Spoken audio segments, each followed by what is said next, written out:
This is the capital recovery table. This shows you how much you need to gain for every loss that you incur in the market. For example, you lose 5% on a trade. So you lose 5%, and this includes commission. This, on top of this, you have to pay commissions. So you need to gain 5.28% on your capital in order to break even. So for example, you have 100,000 pesos. You lost 5% of that. That's 5,000 pesos. You have to gain 5.28% on the 95,000 in order to get back to 100,000. Because this time you're starting off with a smaller capital. You are starting off with 95,000, so you have to gain more than just 5% to get the money back. So if you lose 10% of your portfolio, you lose 10,000 out of your 100,000, you have to gain back 12% in the next trade just to get it back. So on. So 20%, you lose 20%, you have to gain back 25%.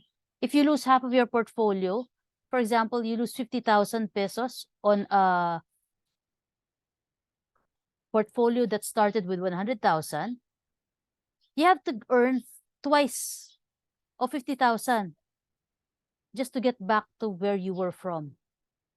So 50,000 that's left in your portfolio, you have to double that just to get your losses back. So this is why it's so difficult to get back into the market once you lose a large amount of money. So this is the reason why you have to contain your losses. Make sure that your losses are only small so that you can still keep trading. Once you lose 50% on a trade, you have to double what you have remaining just to get back. And that will be very difficult.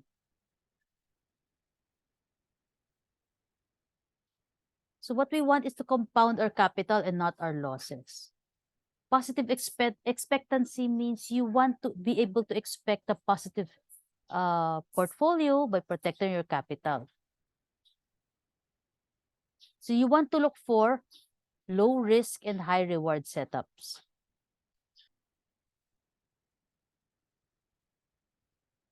Alright, so the two traders, Trader Noel and Trader Joe.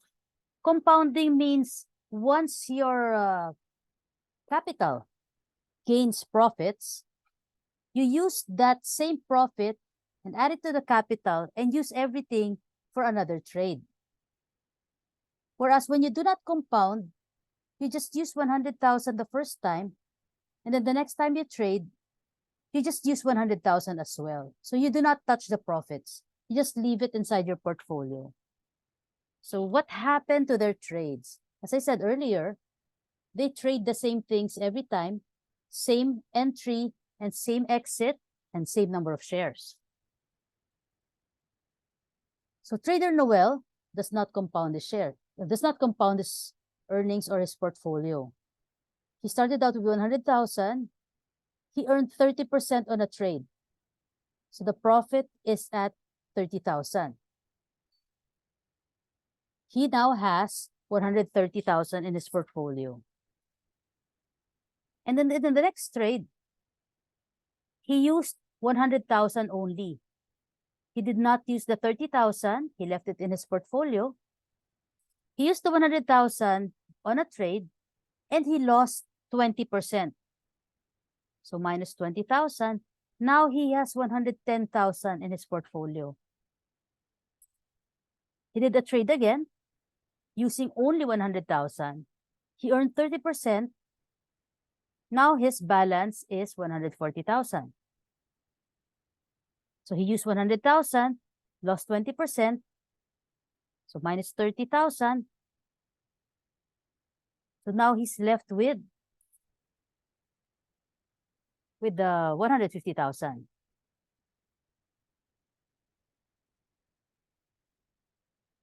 Okay, so his profits and losses, just for the sake of clarity and the consistency, let's assume that This is his cycle of wins and losses. He wins 30% and loses 20, wins 20, loses 20, etc.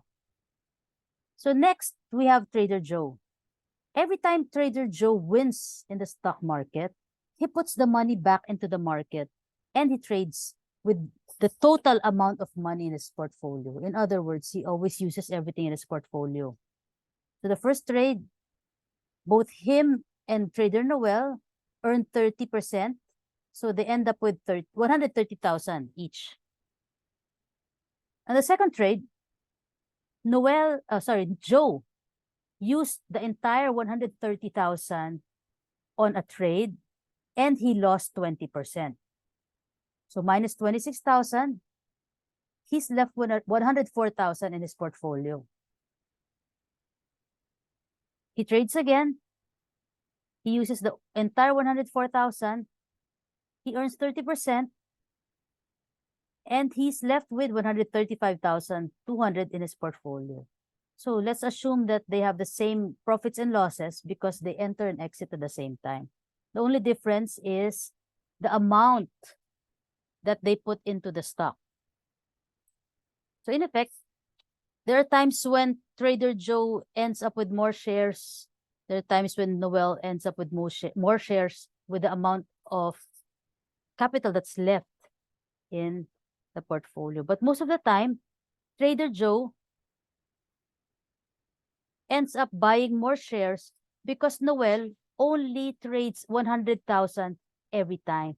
But look at the compounded amounts in Joe's portfolio.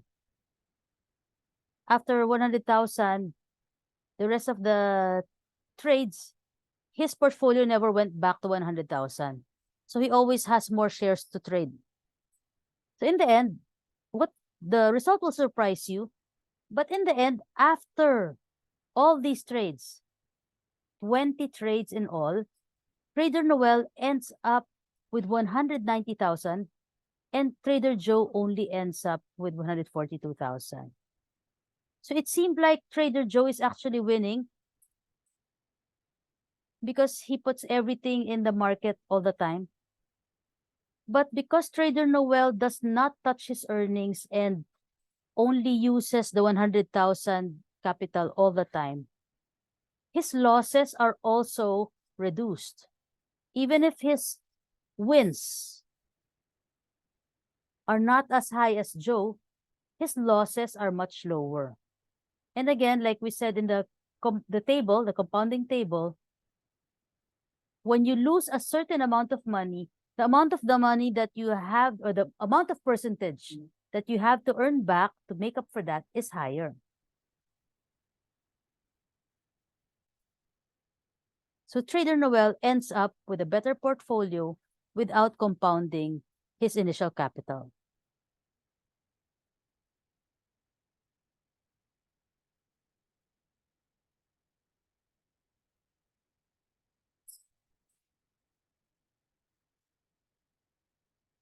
Now let's move on.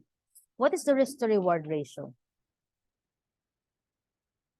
Yesterday we discussed how to compute for returns. In the multiples approach, we compute for what is your risk with regards to your reward. What is the ratio? So how do you compute for RRR? The risk is your entry price minus your stop loss. The reward is the exit price minus the entry price. Your RRR is your risk to reward. If your entry is $10, your target is $15, your stop loss is $9, your risk is entry price minus stop loss, which is 1 peso or $1. Reward is target price minus entry price, which is $5. Your risk to reward, sorry, it's not $5. Yeah, $5, sorry. So RRR is 1:5. For every $1 you risk, your reward is $5.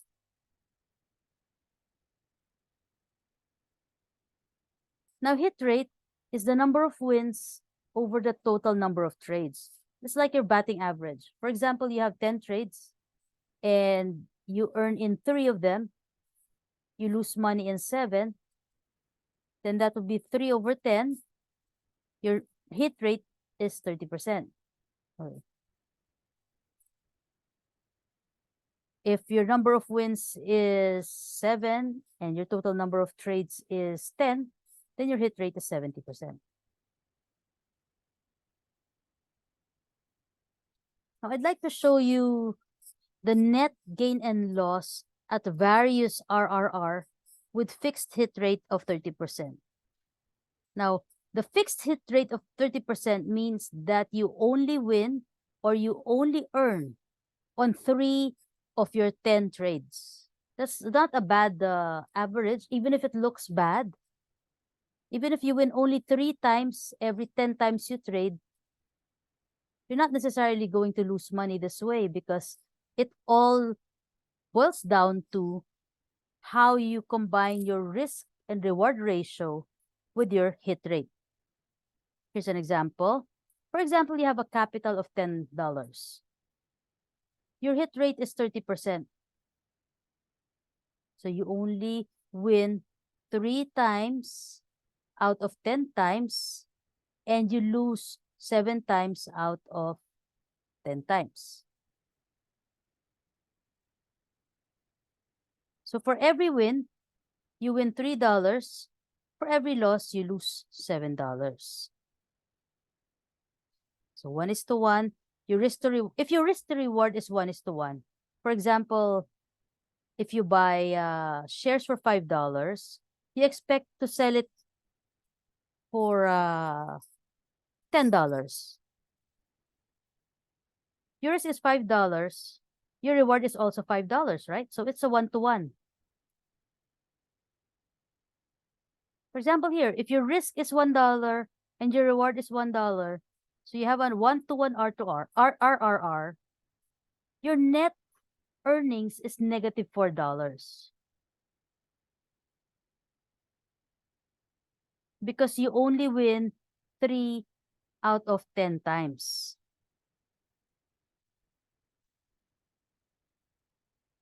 Now, if you have the same hit rate, the second individual is the second column, but if you increase your reward versus your risk, for every risk of 1, your reward is 2. For every risk of $1, you earn $2. And at the same hit rate where you lose 7 times and win 3 times, your loss is $7 while your win is $6 because your RRR is 1:2, right? So if you lose $7, your chance of winning is $6, or your reward is $6. Your net earnings is at $1. Negative, negative $1.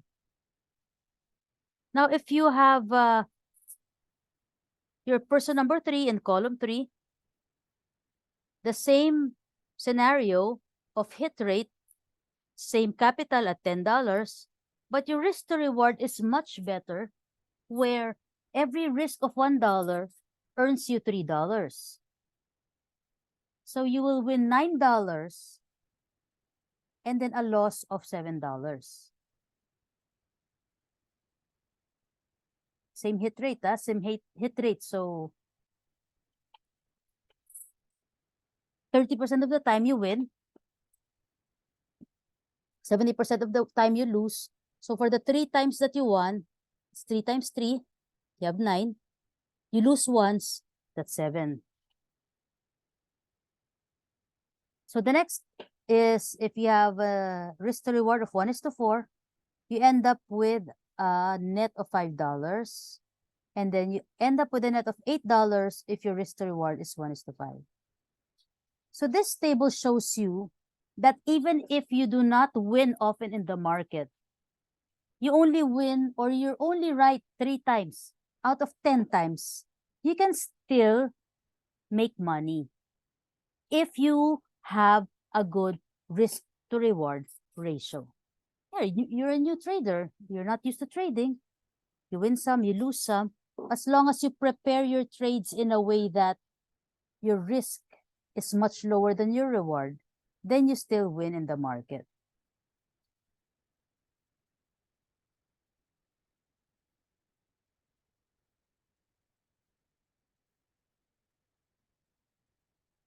So here, the loss is 7 because you only lose $1.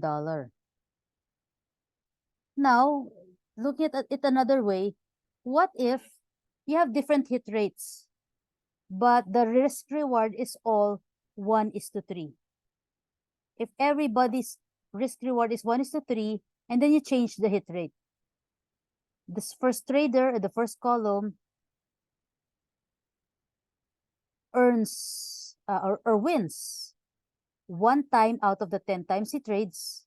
He'll end up with -$6. If the second trader wins 2 times out of the 10 times that he trades, he loses $2. The third trader wins 3 times out of the 10 times that he trades, he'll earn $2. The fourth trader wins 4 times out of the 10 times that he trades, he'll win $6. And the last trader wins $10. So if you compare that to the previous chart, at which point does profitability change? In the first 2 columns, you have negatives. In the third column, you have a positive number. Same in the next table. The first 2 columns, you have negative earnings. In the third column, you have $2. So what this tells us is that your RRR on any trade must be at least 1:3, and do not let it go below that. Your risk must only be 1, and your reward must be at least 3 and not lower. So 3 or higher is much better. If your hit rate is at 30%, which is about average, then this must be your RRR. The good news is that RRR is something that you can plan for. While you do not know where the market is going, do not know whether the price is going to go up today or down today, you know that your risk to reward is 1:3. So you will be able to control how much you win and how much you lose. So the best traders are actually not the ones who are good at predicting the future. These are the ones who are good at managing their trades. Now let's talk about stop losses. So stop loss is the price at which you are getting out of the market if the market hits that price level. So for example, you're buying $100 of Jollibee shares. Your stop loss is at $95. You have to sell your shares if price goes to $95. So I'd like to compare in this chart how stop losses can determine whether you will be successful or not in managing your portfolio. There's a big difference between having different stop loss rates. In the green chart, this person uses stop losses at 10%. So for example, he bought 100 pesos of security, 100 per share. His stop loss is at 90 pesos. So that's 10% of 100. So every single time she trades, her stop loss is at 10%. So he started out at a capital of 100,000. So trade number 1, he lost 10%. He lost 10,000. He ends up with 90,000 in his portfolio. Now the next trade, he uses the same 90,000. He lost 10% again. He lost 9,000. He's left with 81,000 in his portfolio. The next trade, he lost 10% again. He's left with 72,900, and so on and so forth. So at trade number 10, He only has 38,742 in his portfolio. So how many times will she have to trade in order to lose everything? If you have a stop loss of 10%, you will lose all but 1,000 pesos on the 44th trade. So you have 44 trades at losses of 10% each in order to just end up with 1,000 pesos.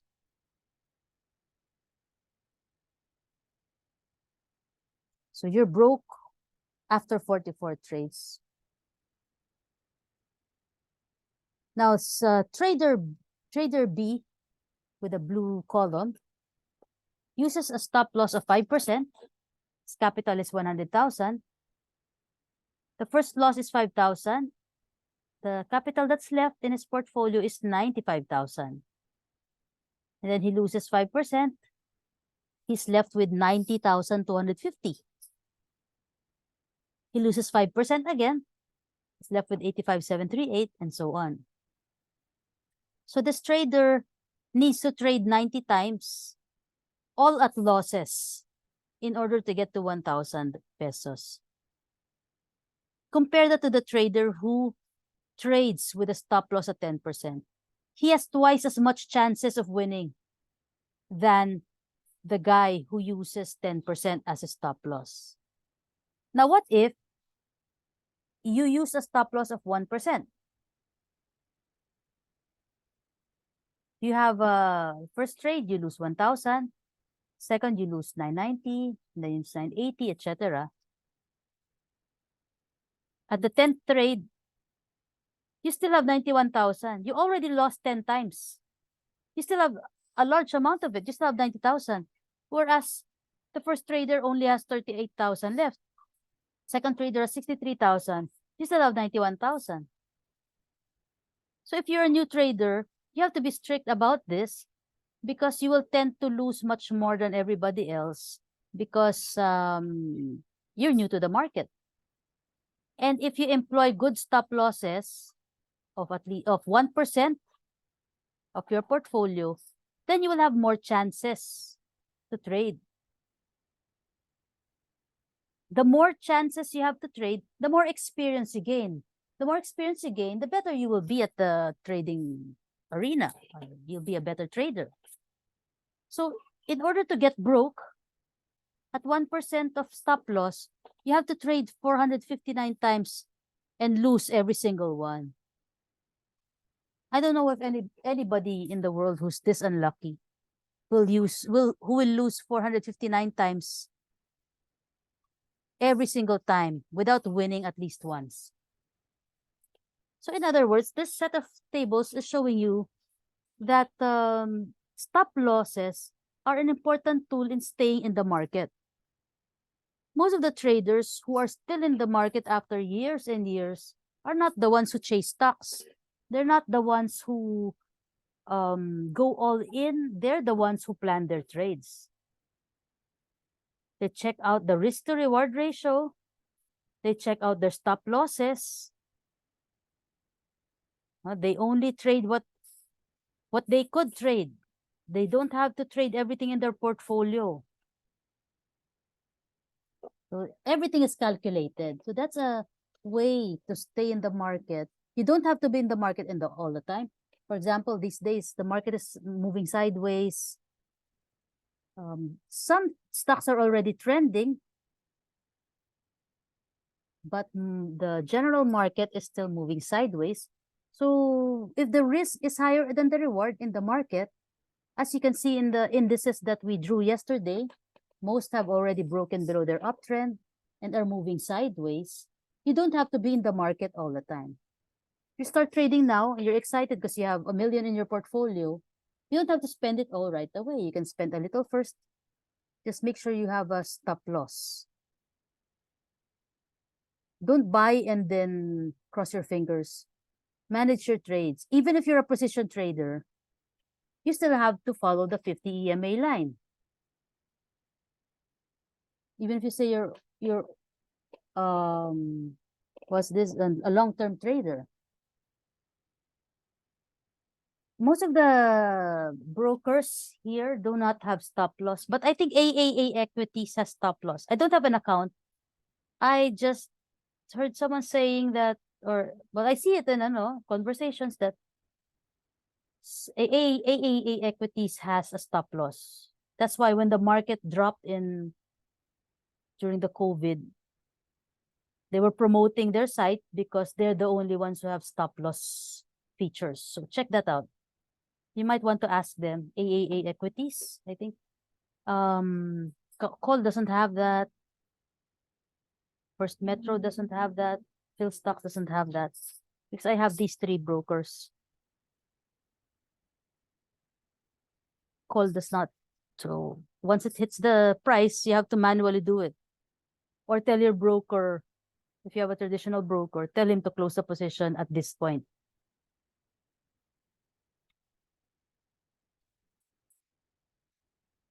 It's very helpful because sometimes when price drops, you get emotional and then you'd say na, I bet this is only temporary, and you'd hope that price will go up.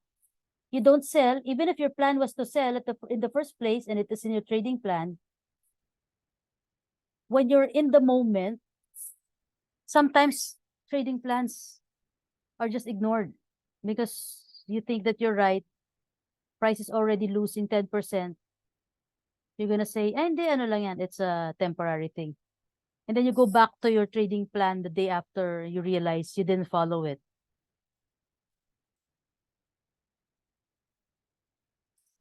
This is why you have to abide by your trading plan because you made the trading plan at a time when you were thinking logically.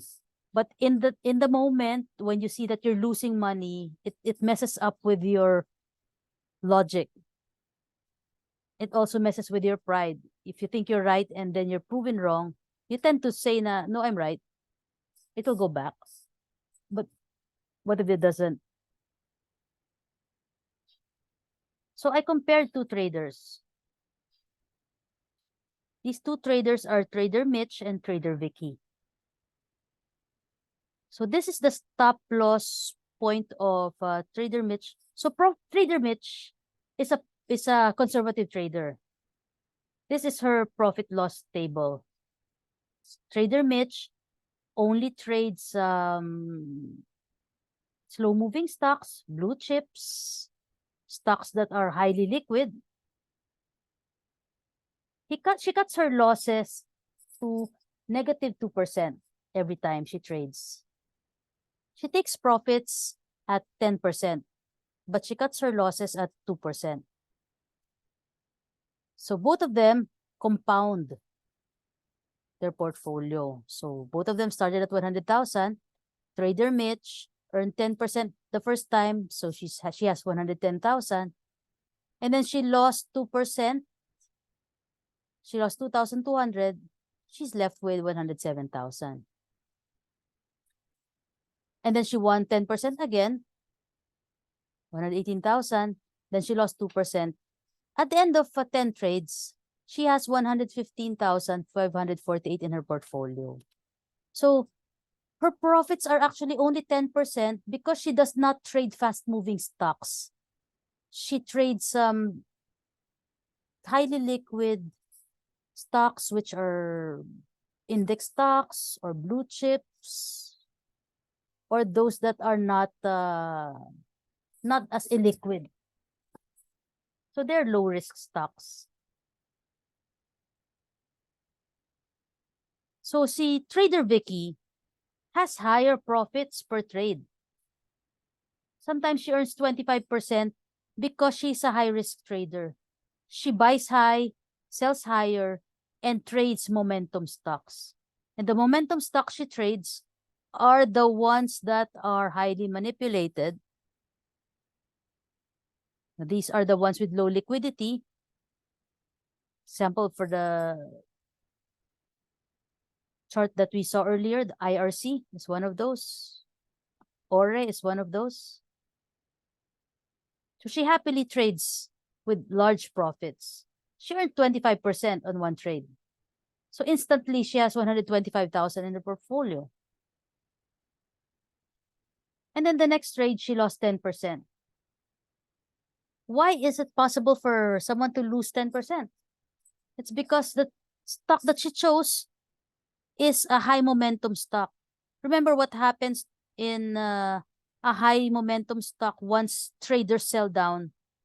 Sometimes the result is a long red candlestick. As we saw in the previous example, one day of 7%, 10%, 20% loss. So this trader uses a stop loss of 10% because her trades are high risk. And another reason why she uses 10% is because the bid and ask. If you're familiar with the bid and ask of each stock, for example, the bid is 5 pesos. The buyers want to buy at 5 pesos. The sellers want to sell at 10 pesos. If the spread of that is big, for example, in that example, the spread is 5 pesos, then you will tend to sell down at much lower prices if you want to get out of the position. This happens in stocks that are not traded often. For example, you're trading Jollyville Holdings, which is not a very popular stock. Very little people buy and sell it. The buyer wants to buy at 3 pesos. You want to sell at 6. That's your break even. But you want to get out today. So you just sell at 3 just to get out. So that is the risk of trading stocks that are not very liquid. So at the end of 10 trades, she ends up with a loss. Her 100,000 turns into 93,000. And guess which one of these traders gets higher, what do you call this? Which one of these traders gets higher amounts of stress every day? I would guess it's the high risk trader. She gets stressed out every day. And the swing of emotions is huge. You earn 25%, you're so happy. The next day you lose 10%. It's also very stressful. Whereas if you're a conservative trader, you have a plan in place. And as long as you cut at 2%, you're not too stressed because 2% is not such a big amount compared to 10%. In the long run, the turtle wins versus the hare. You want to win fast, you want to earn fast, the end result is that you lose fast. I'm not saying do not do momentum trades. I'm saying choose the stocks that you trade and ensure that you have a tight stop loss. Don't let it get to 10%. An average stop loss is at 1% of the entire portfolio, which we'll discuss in a little bit. Now, if Trader Vicky, let's go back here. Trader Vicky is the high-risk trader, right? So this is what she gets if this is her pattern of wins and losses. At this rate, she has a win rate of 30% because she won 3 times and lost 7 times. Same thing for Mitch. She won 3 times and lost 7 times. So they both have the same hit rate of 30%. Now, if Trader Vicky, the one with the high risk trader, employs these trading strategies of stop loss, she will have a much better result. For example, her wins are 25% and her loss is limited to 1%. At the same hit rate of 30%, she would have a positive portfolio rather than a negative one. Compared to this, where she has 93,000, because she lets her losses run to 10%. Here, she cuts at 1%. So in the end, she wins, even if she wins only 3 times. If you're wrong, just cut it immediately.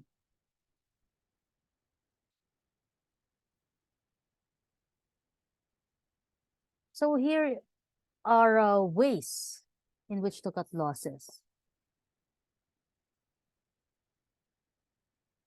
Here examples. So first example, If the current price is 100 pesos or $100, price goes to $90, the long position will be closed. If your entry is 70 and you want to sell at 100, it's already 100, so you trailed your stop. You're probably a position trader. Once price goes to 90, you close the position. So this is an example of the stop loss method. Now the example, if your entry is at $70 again, the current price is at $120. If the price goes to 108, the long position will be closed. So what did she actually do? As price moves up, you increase your stop losses. In the first column, or the first example, the stop loss is at 90. Since price went up, increase the stop loss to 110. And as long as price goes up, you increase the trail stop as well. This example, the price went up to 200. If the price goes to 190, the long position will be closed. So these are trail stops, when the stops trail the price. So you use trail stops in a trending market, in an uptrending market. Of course, you want to protect the amount that you already have, the profits. So you have to increase your stop loss as well.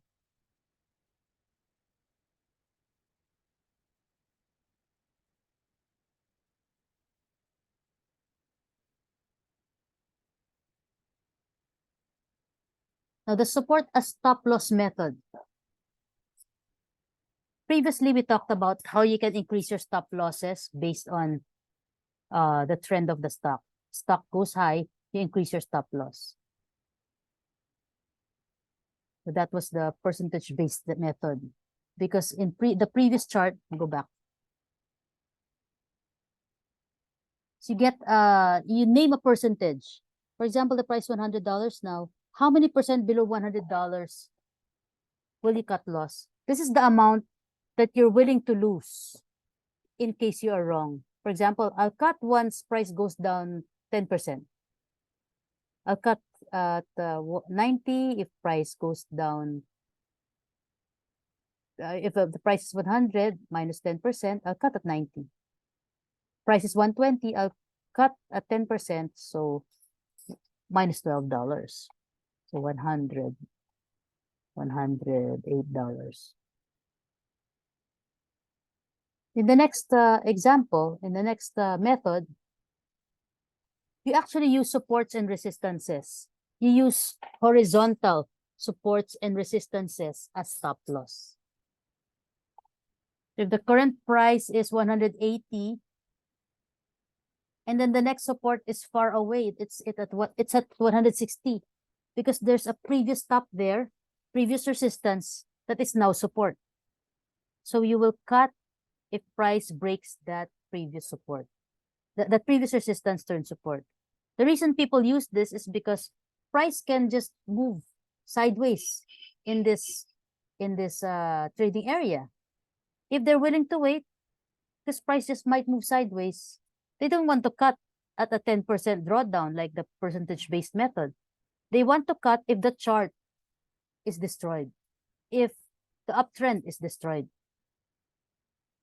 As long as it's still in an uptrend and it did not violate the stop loss point, then you're still holding it, regardless of the movement inside. The second example, the price continued to move up and it break below the support area. It broke below this previous high. This turned support. So it broke its support as well.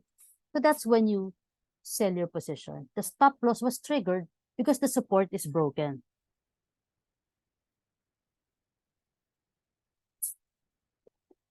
So that depends on your style. If you're, for example, you bought a dividend stock. You want to earn those dividends every year. That's why you bought it. So regardless of the movements Even if the price drops 5-10% in a day, you still hold it as long as the support holds because you're in it for longer term. But if you're trading it, 5% or 10% loss is already a lot, so you tend to get out of it. So it all boils down to your trading objectives once again. Now, this is another one, the moving average method. We talked about this earlier. A momentum trader will stop loss below 10 EMA.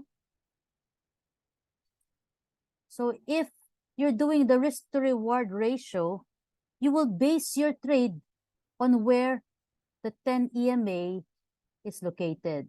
You enter a trade. How far is it from the 10 EMA? Or if it's at the 10 EMA, how far below the 10 EMA will I cut? Because you can't just cut 1% below 10 EMA. You have to give it a little more room.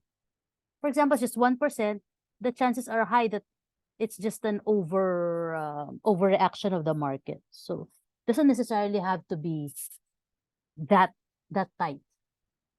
You vary the tightness of your support depending on what stock you're trading. If you're trading blue chips, you might be more lenient. If you're trading stocks that are hard to trade, you might do a higher stop loss. Or you can employ your 5-minute, 10-minute chart to see if it's really bearish. If you see bearish divergences, for example, there are already 4 bases on the way up, and it breaks the 10 EMA, then even if it's just a 1% break, you can just sell it because you're already at the 4th base. It's a high risk already. But if you're only starting out with a trend, you have to give it a little more room to wiggle. This is the reason why you have to make sure that you do not buy when everybody else is buying. Because when you're in a contraction pattern, your risk is much more small because the trading range is much tighter. A swing trader would stop loss below 20 EMA. And the position trader would stop loss below 50 EMA. So these are trading methods, the percentage method of stopping loss, that's the support method of stopping loss, and the moving average method of stopping loss. Or you can combine them. For example, here, momentum trader, your cut, if you bought here, your cut loss could be the support, this line, as well as the moving average, the confluence. I'll show you the chart.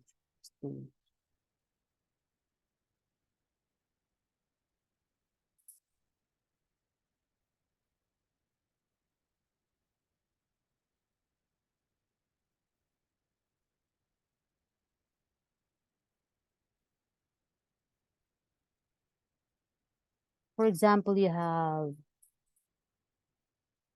what other stocks? Say Robinsons. Let's go to Robinsons.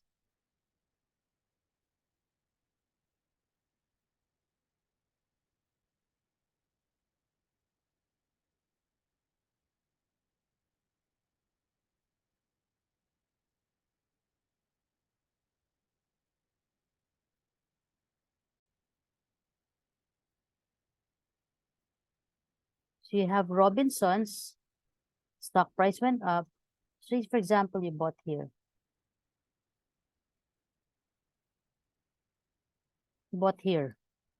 Bullish crossover, price went up.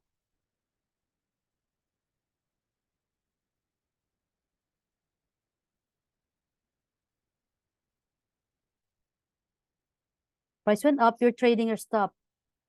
Price went here. For example, price broke above resistance. You set your stop loss here. If price breaks below this, then it means that the support is not strong enough. So if price breaks below that line, it's not only breaking below the support, the horizontal support, it's also breaking below the 50 EMA. So I'll zoom in. The 50 EMA is right here. So you have 2 reasons to cut.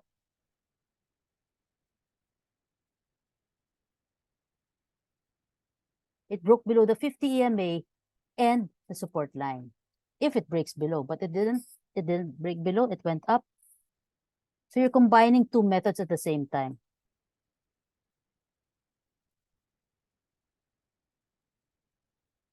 If price goes up here, where's your cut loss? Price goes up here, your short-term support is this one, right? This this is now a support. Previous resistance turn support. This one. So when price breaks below this, that can be a cut loss. Or this can also be your cut loss, the 50 EMA, because you're a position trader. Momentum trader would be out because price broke below. Swing trader pala to 20. If it's 10 EMA, let's add the 10 EMA.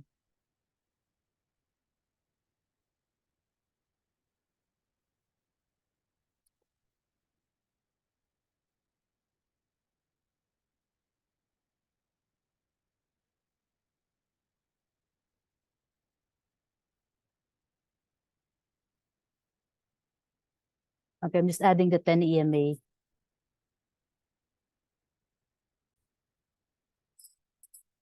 I added the 10 EMA, it's the blue line, the violet line. Momentum trader will be out here. That's the moving average method.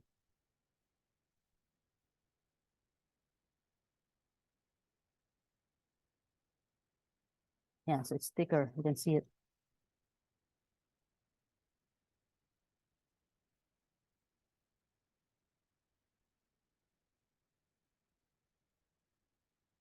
What else do we see here? Can even combine it with the trend line. This is, look at this is an intersection between the trend line and the horizontal support.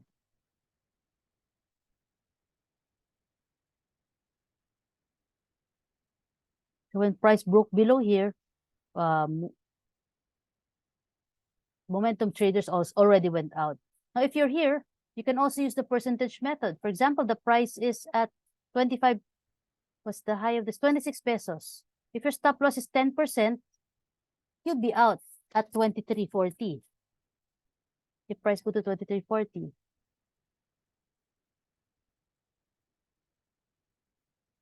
Laki pa nga na 10%. If you're 26, 2 pesos agad mawawala sa'yo. Or you'll be out here if price goes down here. So as long as price goes up, you trail your stops. If you're using percentage method, umaakyat din yung cut loss points mo.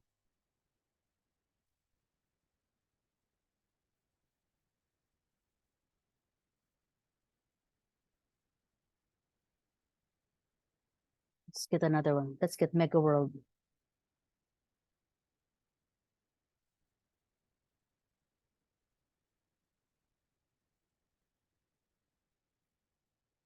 We're only discussing trail stops and stop losses in an uptrend because we don't want to trade downtrends. It's so hard to trade downtrends, so why do it? Another one. If you bought on this bullish breakout, bullish crossover, price go up here. Your first support line would be the horizontal line. This.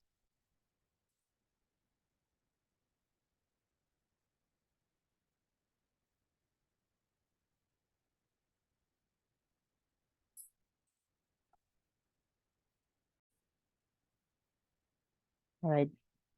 This would be your support line. If price, you entered here, price goes up here, you cut loss here. If it goes below this line, that's the support method.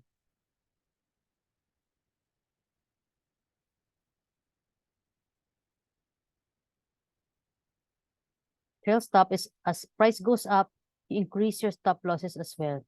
Mataas din. So you can pocket some of your profits.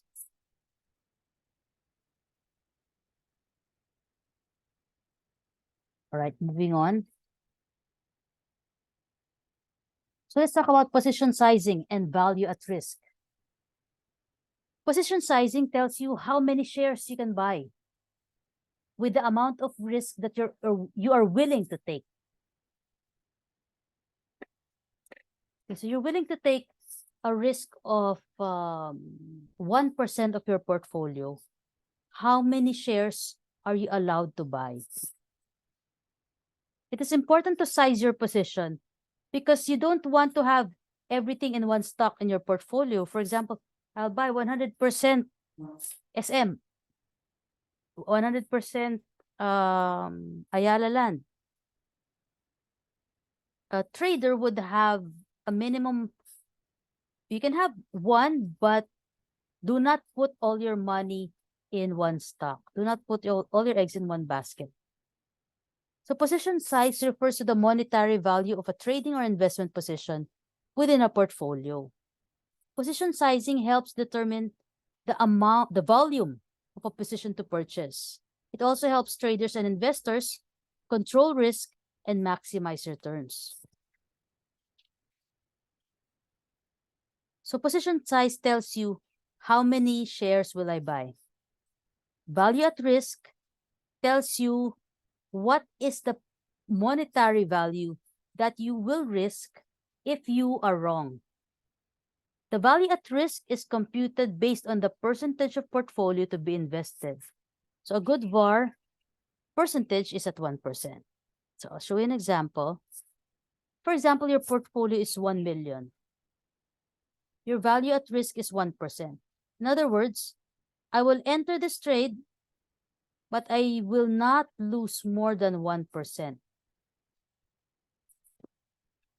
Wrong comma here. It's supposed to be 10,000. So portfolio times VAR, 1 million times 1% will be your risk. 1 million times 1% is 10,000. So you'll enter a trade.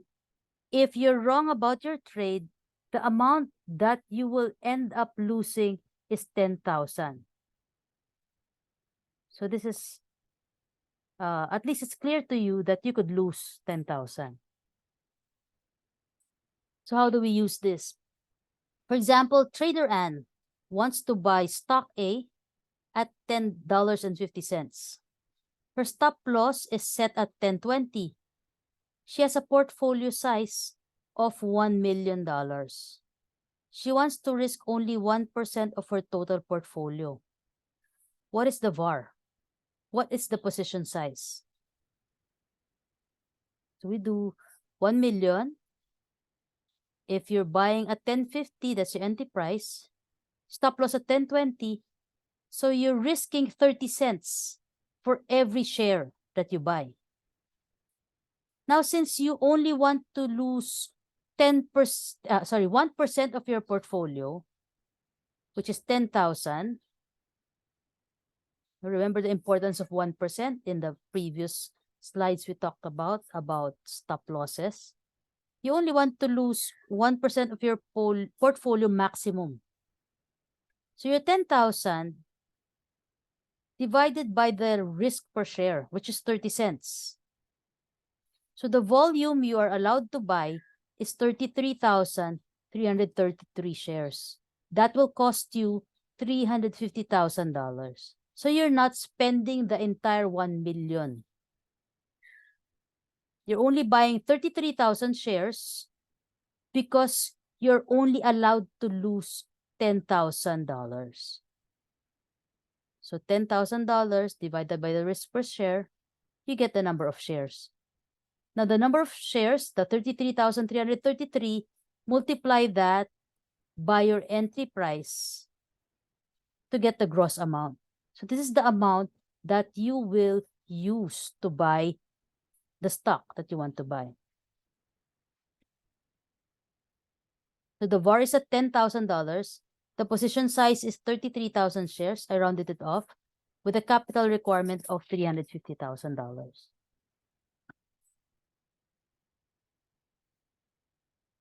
Okay, another example. So you have to compute for how much you lose per share first. From there, you compute 1% of your portfolio, divide that by the risk per share to get the volume. Then multiply that volume by your entry price to get the gross amount. So Trader Jane wants to buy stock B at 45.50. Her stop loss is set at 44.50. She has a portfolio size of $500,000. She wants to risk only 1% of her total portfolio. What is the VAR? What is the position size? So the VAR is at $5,000. That's based on 500,000 times 1%. If you want to buy at 45.50, your stop loss is 44.50, so your risk is $1 per share. $5,000 divided by $1, you can buy 5,000 shares. So multiply that by the entry price, you will spend $227,500.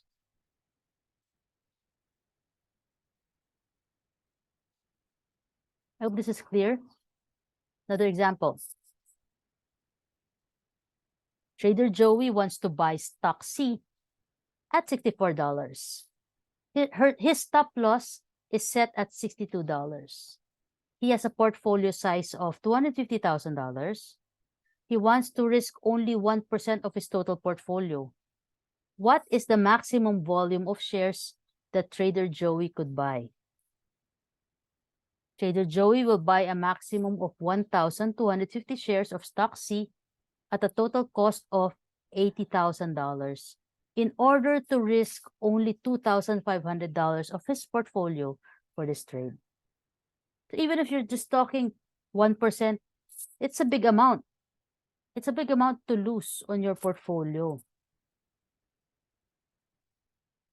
Imagine if you are wrong on this trade and you lose $2,500, you only lose 1%.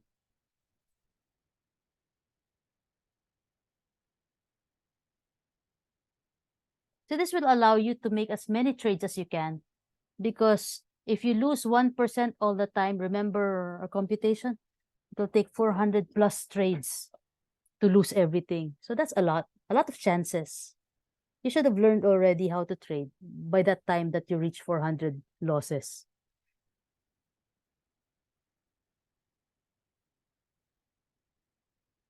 So this is how you can't control the market, but you can control your portfolio.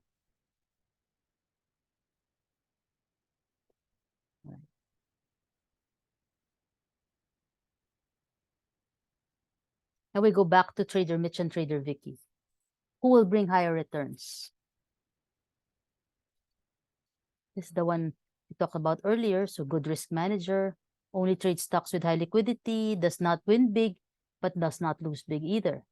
Keeps losses small, lets profits run. Average gains at 10%, average loss at 2%, hit rate at 30%. Trader Vicky buys stocks based on fundamental development speculation. Mga chismis. That's what her basis for buying stocks.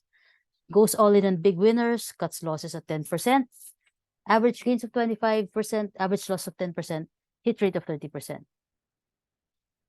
When you think about this, I think Trader Vicky will win, diba? If you just look at the information. But in reality, the turtle is the one that wins.